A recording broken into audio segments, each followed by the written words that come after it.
Hello everyone and thanks for stopping by my channel. I am Serge T. In this video I will be talking about AEW Dynamite for the 22nd of May 2024. Of course AEW, the place where just banger matches, that's all that matters, right? Eliminator matches where we know the champion is not going to lose. Makes you wonder why they have them. Because they never do. Tony Khan doesn't learn, does he? That it's not about that. Like, because pretty much you're painting those challengers into a corner that they can't fight out of. It's like, they're going in that match. They're not going to get a shot. They're not going to win that match and then get a future shot with the world champion, especially when he has a match, coming up at Double or Nothing this coming Sunday. But let's go to the show. Dynamite opens, of course, with Orange Cassidy. And he teams with Will Ospreay as they go up against Trent Beretta and Roderick Strong. According to them, it's a preview of two matches that they're going to be having this Sunday.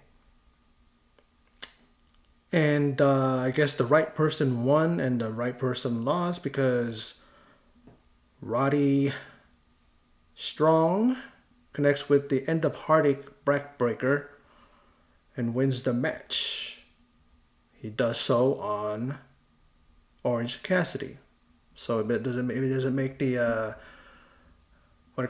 doesn't make Ospreay look weak that he was pinned by the champ. And that's almost like a sign of things to come. If that were to happen, you know that is not going to win the match. He's not going to win the title.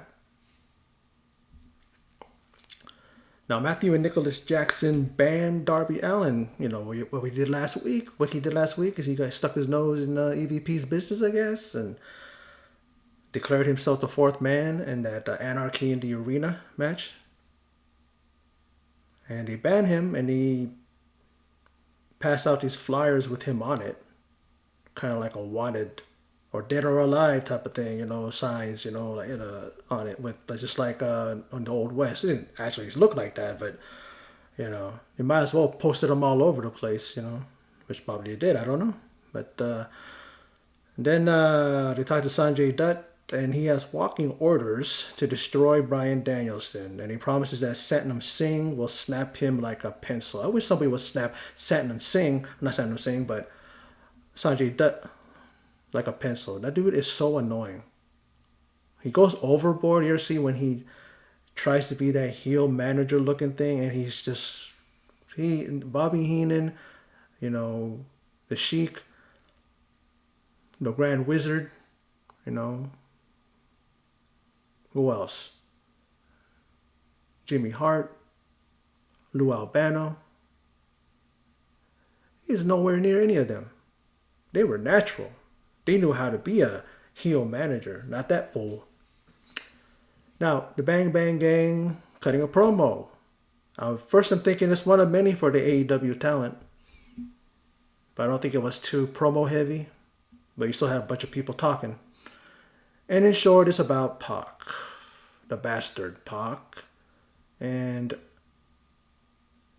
Jay White talks about the 3 mistakes that Pac made. He should have run away when he saw them, but he didn't. Number 2, he stuck his nose in their business. And then number 3, he asked them to make him care. Then Pac interrupts and says he doesn't blame them for what they did. After all, he did provoke them. And he decides to even the odds with the Lucho Bros, the Lucho Brothers, as all 3 of them appear on stage. That triangle are back together and they get it on in the ring. The typical thing, they all go face to face and they start beating on one another. And I hope that Ray Phoenix can stay healthy. But with the way Tony Khan books his guys, he's going to be on the shelf again. And then the challenge is made for the Unified Trios Championships by Pac for Double or Nothing. We'll find out what the decision is at the end of, not the end of the program, but later on. Now, the Boring Tree, Chris Jericho, And Big Bill, they join commentary for the match to determine the next challenger for the FTW Championship and Eliminator Match. Like I said in the beginning, why TK? Why? It's just you're lazy. That's lazy booking.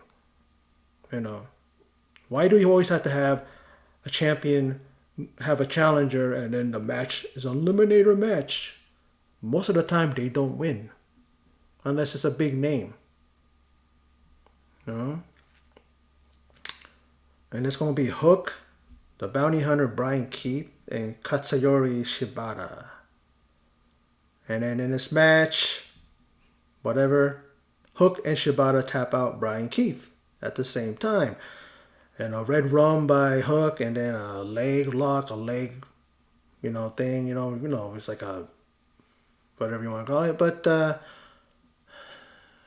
they tap him out at the same time, and so the referee raises both Hook and Shibata's hands in the air, and it's going to be a triple threat for the FTW title. Jericho's talking, and I swear, I know he's trying to be a slimy heel, acting like he's friends with everybody and wants to be friendly, but he really is not. But it really comes off so hokey, so corny, and I fast forwarded it because I cannot stand how Jericho sounds. He sounds like a fool. Well, plain and simple. And then he talks about his 33 days as the FTW, the For the World Champion. That's his, claims it to be the longest reign. That's the longest reign according to the Boring Tree, okay. But we all know how long Hook held that title, right? But that doesn't matter, I guess. Because it's not the FTW that Jericho, has named it, right? Even Taz told him straight up, FTW doesn't stand for the world. And, Jericho's still trying to be that guy that, gosh golly John, let's all get along, fucking, annoying. Holy crap, it's annoying. And then we see a little vignette, kind of like what happened last week with the contract signed for the TBS Championship match. And I hear this. TBS Championship match is the most anticipated match. Like, really, Excalibur? No. It's actually the most predictable match. So why should I care? I know what's going to happen. And it's indicative on me continuing to watch AEW. Because if Mercedes Moné wins, I'm done. Why? Not because Mercedes Moné and I don't want her to be the champion, but it's just because it's predictable and it's always constantly being like this. Why should we even give a fuck about, AEW when it's like eliminator matches every week? What do you call it? Orange Cassidy opening the match. Mercedes Moné comes out. CEO, and just predictable every fucking week. Oh, the Bucks are in control and they're causing havoc and they're banning people left and right and they're giving unfair advantages. Haven't we been seeing this for the past, I don't know how long? And not that WWE doesn't do it or any other promotion doesn't do it, but it gets totally boring when AEW does it. I may come off a negative, but if it's going to be the way it is and the way I don't like looking at it and seeing it, why should I care? I like bashing AEW when for as long as they're going to keep giving me subpar content, I'm going to bash them. I don't give a fuck. Anybody thinks? You may not agree. Fine. You may disagree. Fine. But don't expect me to give them an attaboy, pat them on the shoulder and pat them on the back and tell them you're doing a good job, because you're not. Something has to change, seriously, about AEW and the way they book, creative, all that. Because the fact that I don't give a fuck or care about the TBS Championship, that's pretty bad, because I love Willow and also I love Mercedes Moné. But this is a predictable match. Who cares? She's not booked for any kind of a match up until, from the moment she debuted up until the point that she's going to be wrestling at Double or Nothing. A wrong move. They should have had her in some matches, build up her, that momentum. Have a bunch of wins under her. She could have had what? How many matches now? She could have had about 5, 6 matches. Could have went 6-0, be strong. Then when she wins the title, she deserved it. Now, the Alpha Takeshita. He beat Kenny Omega twice in 7 days. And what did they do? Nothing. How did they repay him? He beat Jericho too. Nothing. Are we supposed to care? He's going up against Mox. There's a vignette regarding the championship eliminator match for the IWGP Championship. Another eliminator match. Man, Tony Khan, dude, I think that he doesn't even go through one pad of paper, one notebook pad. He just basically just pulls out the same one. Okay, we'll just do this like we did last week. Eliminator matches. I'm too busy dealing with that. Let's just do eliminator matches. Let's just who gives a shit, feuds and all that they're just going to drop, next week. We focus on somebody, we're not focusing on somebody. This echoes Vince McMahon. This is how he used to do it too. When he didn't want to bother with the booking or that, just use the same thing they did last week. Like I said, man, TK continues to be predictable. As this match will take place at Double or Nothing.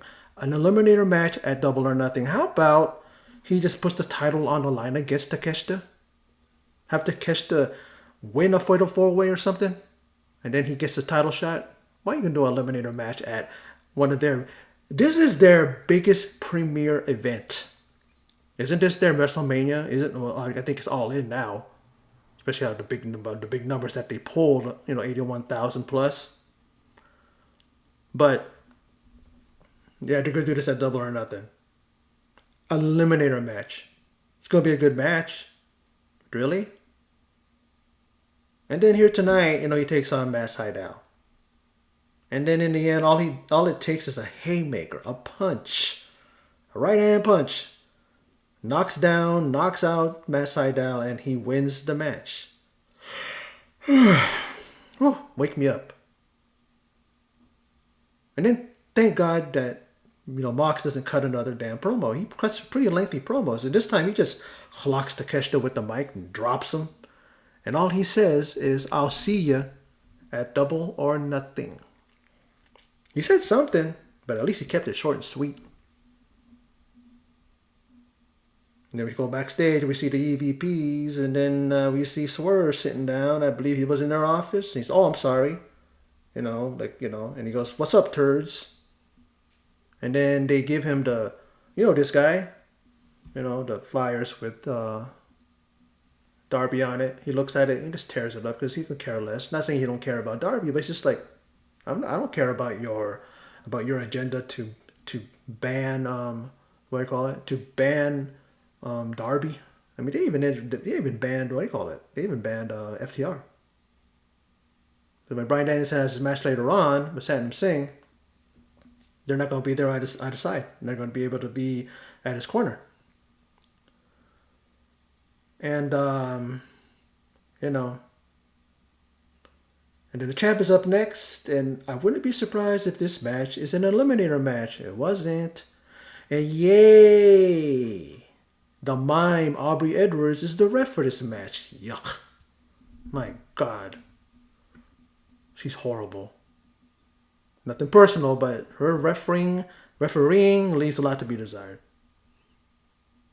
And then it's Nick Wayne that's taking on the champ. And we see Nick Wayne throw his shirt at Swerve. And then Swerve just takes the shirt, puts it in underneath his tights, and just wipes his fucking nutsack, his crotch with it, and then throws it back. I like that. And then he takes his belt, not his championship belt, but his pants belt, his belt, and he proceeds to treat Wayne like he's his daddy.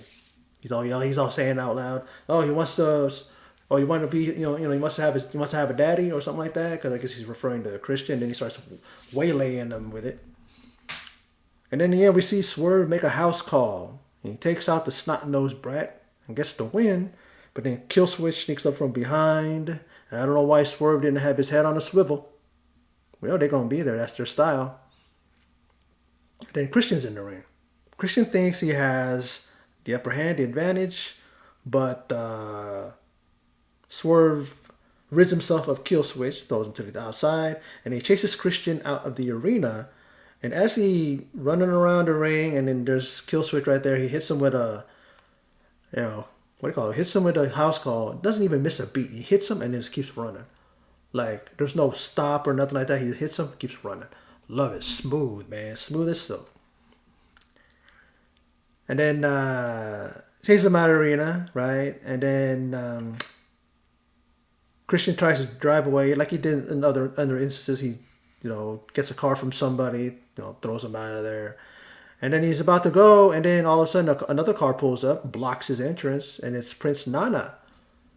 Prince Nana cuts him off, and then Swerve goes for a concerto, but in delivering it, he misses it, and Cage just gets out of there and hightails it. He actually goes back into the arena. But Swerve and Nana are back together. Good to see. Love Nana. Great. Good to see him back. Now, what's up next? Well, it's Malakai Black in action. I should have said Malakai Black back in action, but I think that's what my mind was saying. But Malakai Black is in action. And he bears a necklace with Copeland's wedding ring attached to it. And his opponent is Kyle O'Reilly. And in the end, this match was very physical between two. I know that Black is a Muay Thai practitioner. I believe that Kyle O'Reilly is also a kickboxer. But they're both very, very physical. They're very, very good with their throwing hands and strikes. Very, very adept at it and very expert at it. They're martial arts experts. And in the end, we see a fake front kick by Malakai Black, and that opens up O'Reilly for the end. Formerly known as the Black Mass. We know that's the name of that move in WWE. It's that spinning back kick and drops O'Reilly, and he gets the win. 1, 2, 3.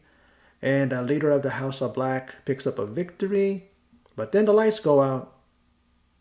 The lights flicker. And as they go back on, Black gets a bloodbath.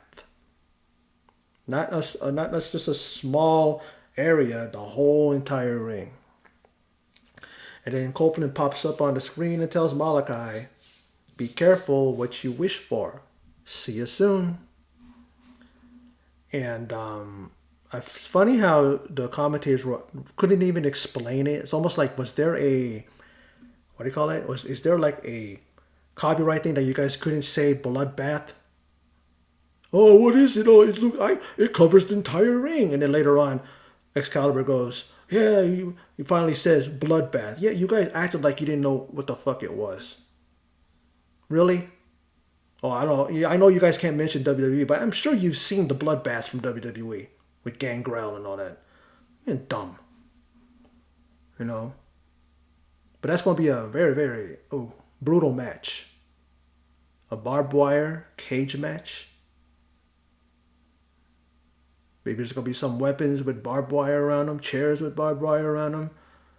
I don't know if it's just going to be barbed wire around the fence. Barbed wire around the cage. That'll be brutal. Especially when they're going to get thrown into it. It hurts bad enough that when you get thrown into the cage. But man, we'll see. Now, Timeless Toni Storm and Mariah May versus Saraya and Harley Cameron. Good to see her. She's kind of quickly becoming a favorite of mine.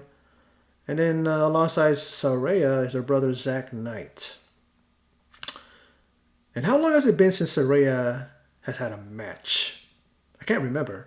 But on the other side, Harley Cameron, she's been wrestling up for the past number of weeks. Consistently. At least she's been featured. And then we kind of hear a side note. Excalibur, he mentions how Willow, ever busy, always on the move, defended her TBS title a few days ago in Stardom. Like, fucking hell, man. TK is clueless. And again, booking a title match with a major title defense at a later pay-per-view. So, did Willow lose it, I wonder? Of course not. Of course the fuck not. Like, why does he do this? Why does TK insist on booking matches? She has a major title defense against Mercedes Moné. She's going to defend a title, that very same title, a few days prior at another place. That's not going to be exciting to watch because it's like she's not going to drop the title. I mean, if the girl were to win it, I forget the name of the Stardom wrestler, then she would be probably interjected into the match, make it a triple threat. I don't know. But it's like stupid because that's not going to happen. It's not going to happen. Especially a marquee match like this. I don't give a fuck about the match, but it is a marquee match. Two top stars in the women's division. But why would you do that? But then again, why do I have to ask that question? It's TK. It's Tony Khan. Why would I have to ask that question? Why? Now, of course, in the end, we see Mariah May and Toni Storm kiss their opponents. And then we see Mariah May deliver a Mayday. And then Toni Storm delivers Storm Zero. And then she does a Storm Zero on, I believe it was Saraya. I believe Saraya was the legal person and then gets the pin. Gets the win. Because you're not going to make the champion look weak. You're not going to make the champion look, because she has to be strong, right? She has to look strong. She has to be the one that gets the pinfall and the one that gets the victory. Why are you going to have Saraya and Harley Cameron? Saraya, who gives a fuck? She's not been there. She hasn't wrestled. Harley Cameron still has some time to go, so she has some building up to do. Build her character, make her character strong, put her in more and more matches. Because we can kind of see her every week, and then we can kind of like root for her or get behind her because we know who she is. But she definitely can't go wrong with being under the tutelage of Saraya. Saraya is, she's pretty much royalty in pro wrestling, right? Comes from a wrestling family, and she knows what the fuck she's doing in that ring. So why not have her be the mentor of Harley Cameron? And then we see the challengers Serena Deeb attack all of them. Luther and Mariah get laid out with steel chairs, and then chin, tits, and look out for the shoe. That's what Toni Storm says. But apparently she didn't watch out for the shoe, and she's blasted by Serena Deeb with a heeled shoe. She got the heel right between the eyes and knocked her down. Maybe she should follow her what do you call it? Her slug line, her catchphrase, because she didn't look out for the shoe, and look what happened to her. Now the Bang Bang Gang accept the challenge of Death Triangle, but Death Triangle have to defeat them on Collision to make their match a championship one. Okay. I don't believe I heard that when it was mentioned earlier. I knew for sure that it was a championship match, but then at the same time, I guess it wasn't. Or maybe they just did this, to pretty much swerve them. Say, hey, you guys thought you were going to get a title match like that? No, you got to earn it. Honestly, they're not going to earn it. Really. Death Triangle. I mean, that's going to be a good match, right? A good team, good solid team to take on Bang Bang Gang for the the Unified Trios Championships. And now we go to the main event. Brian Danielson's in a match. A main event one with Satnam Singh. What did he do to get this match? I mean, and then he comes out with Jarret and Lethal. They look like losers as they accompany Singh. And then, Sanjay Dutt. Yeah, I didn't forget about him.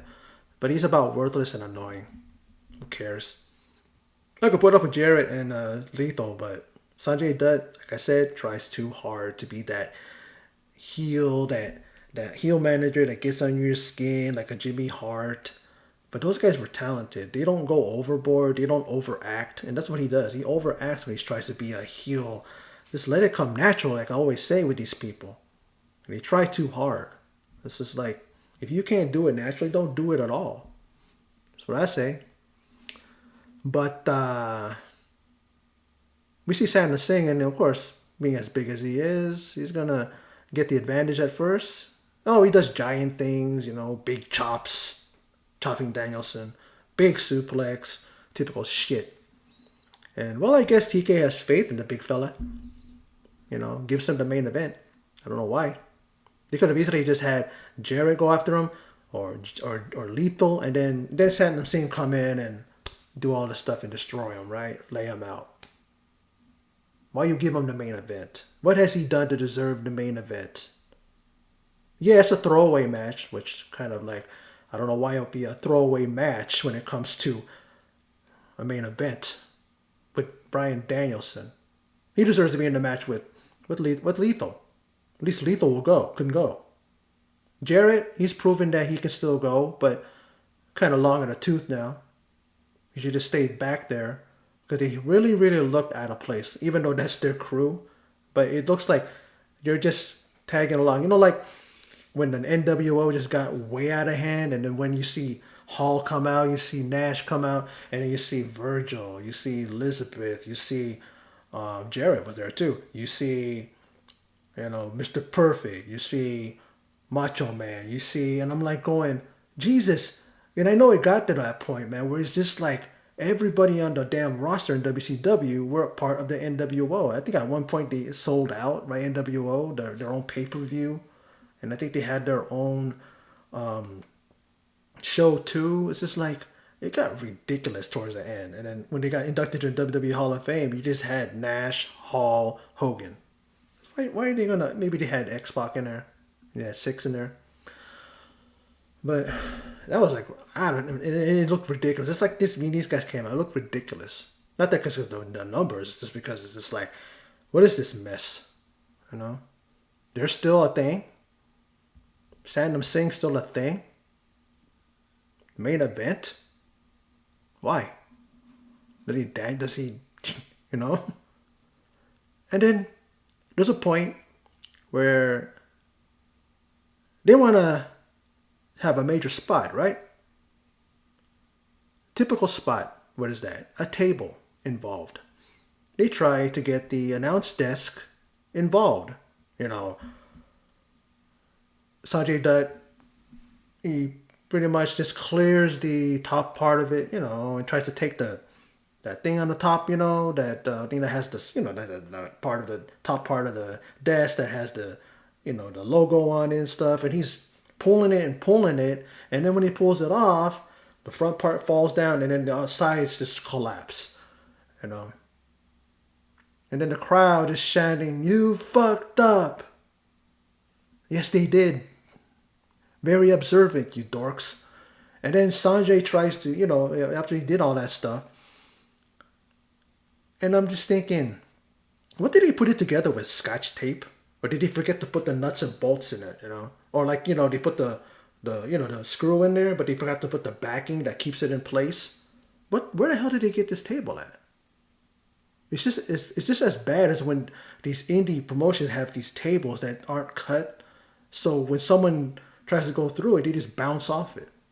And then they're stupid enough to do it 2 or 3 more times. And I'm just thinking, that guy probably didn't last. His career probably fucking was over within a couple of months or a couple of years, just because these guys continue to try to pull stuff that they see in the big leagues. And they think, oh, let's do that. Yeah, but why don't you put your effort into making the table break? And not break before you do anything to it. Sometimes these guys will just look at the table and it'll break. Like, you know what I mean?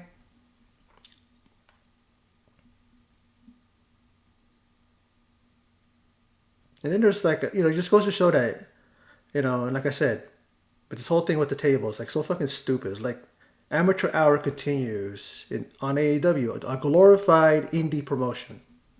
Because they pretty much are like that. They got some big production. You got some storylines that are like on par with the major fucking promotions and stuff like that.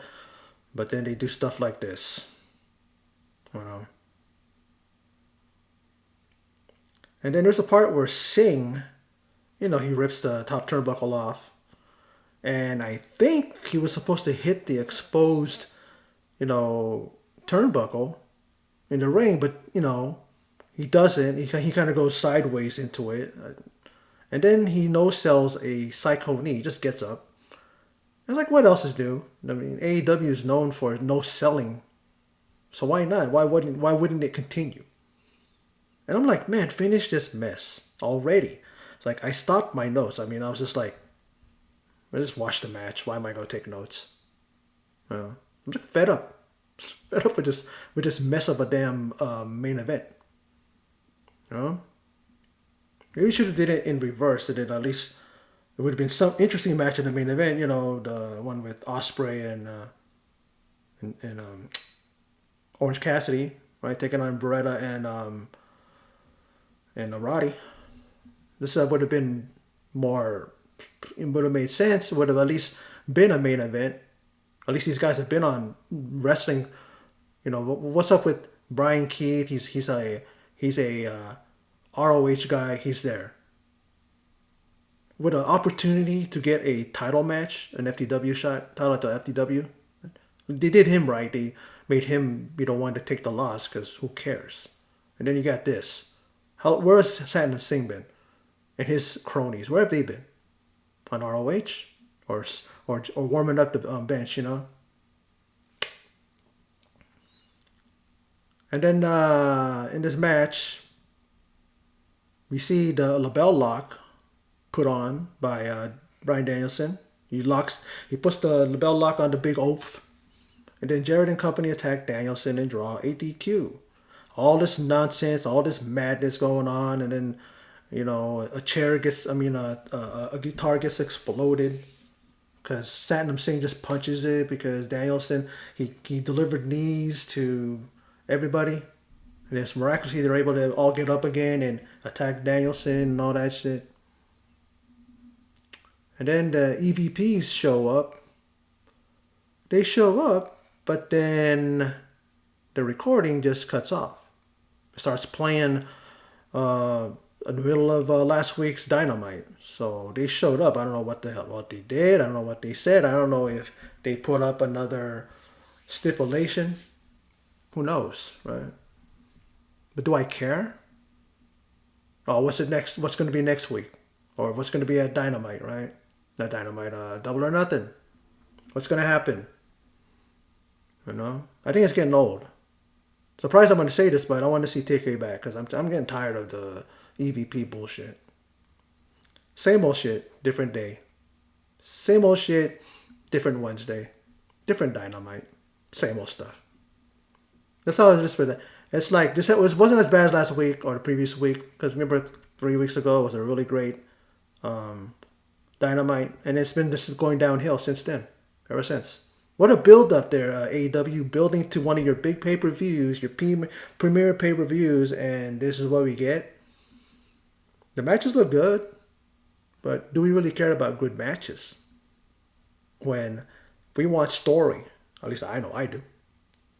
Consistency. Not redundant crap, redundant shit. Eliminator matches every week.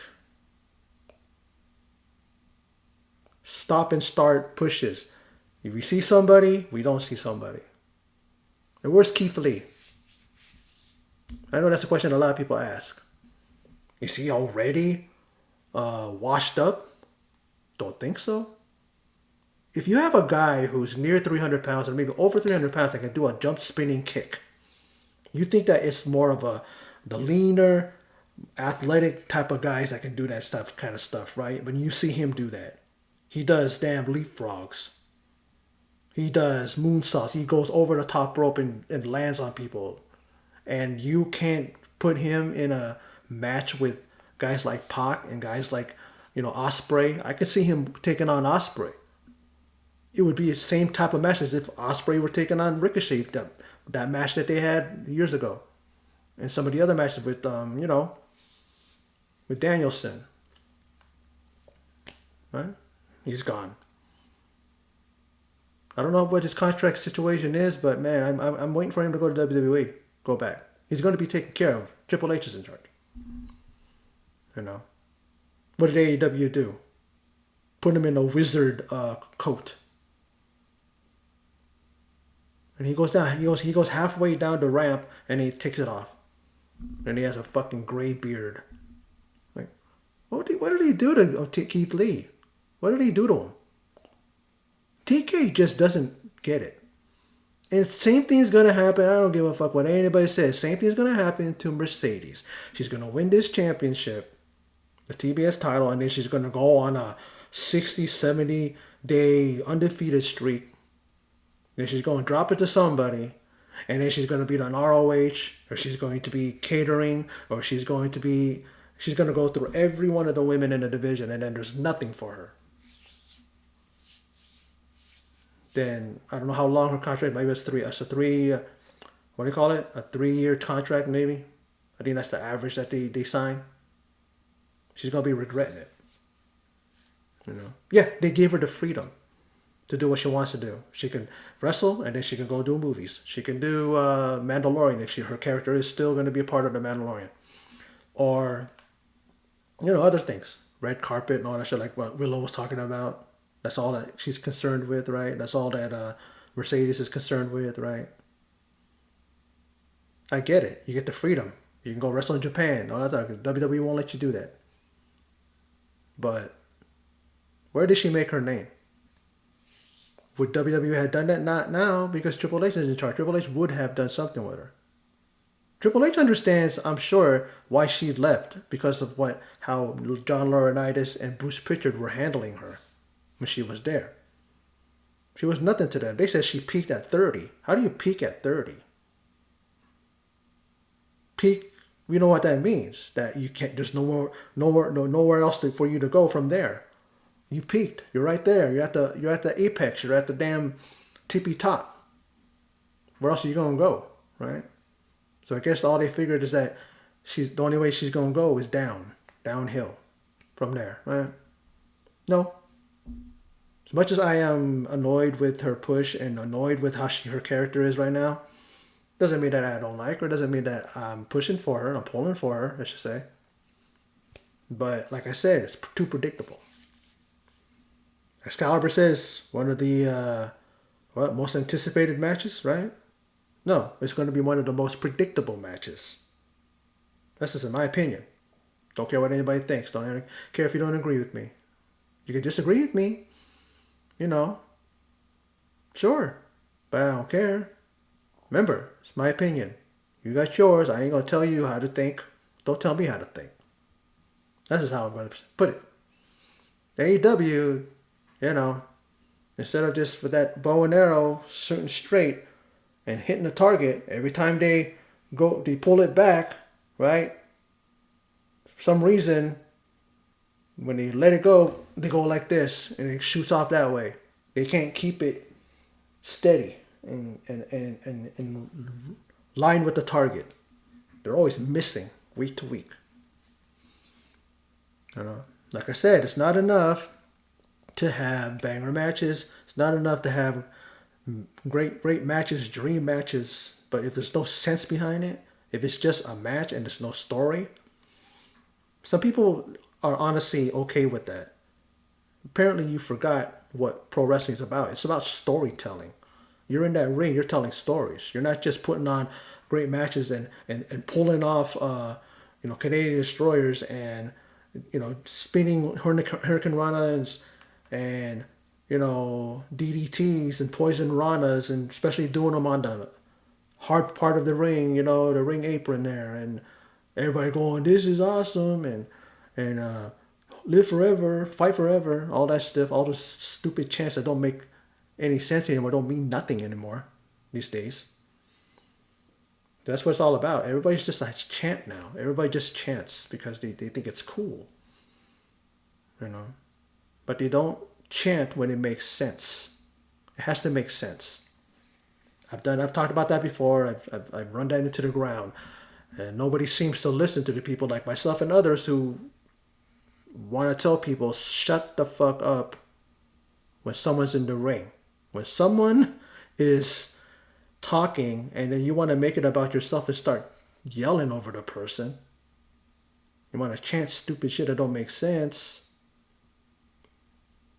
Like I said, there's somebody that talked about how you with this audience, you can take a shit in the middle of the ring and they'll say fight forever.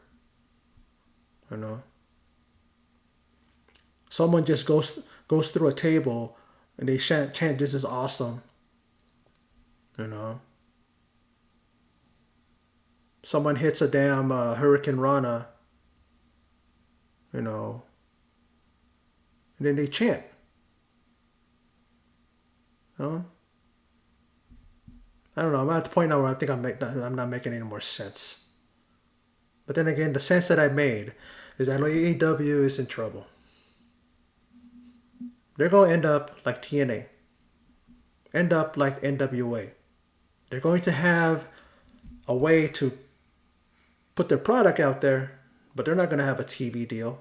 They're not going to be part of a major network. They're not going to be even number 2.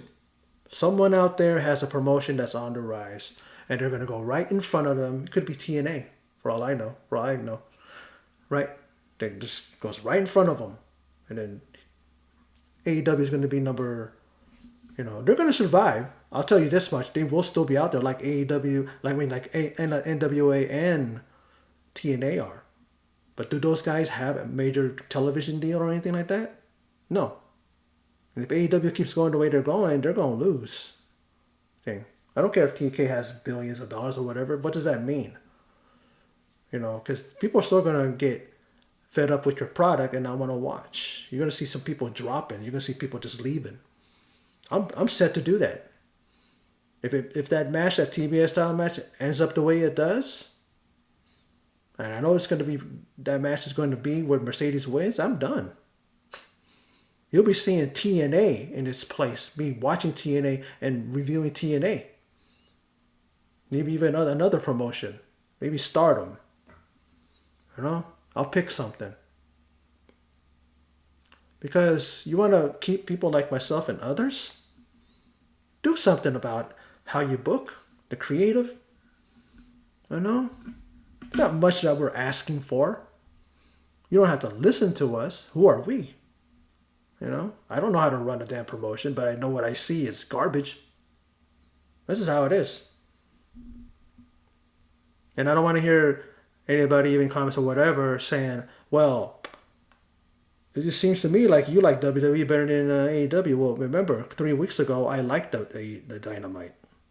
I thought it was great. Remember, that's during Backlash weekend. And I liked it better than Backlash, even though Backlash was good. So was Raw and SmackDown. But I like that Dynamite better than all of those.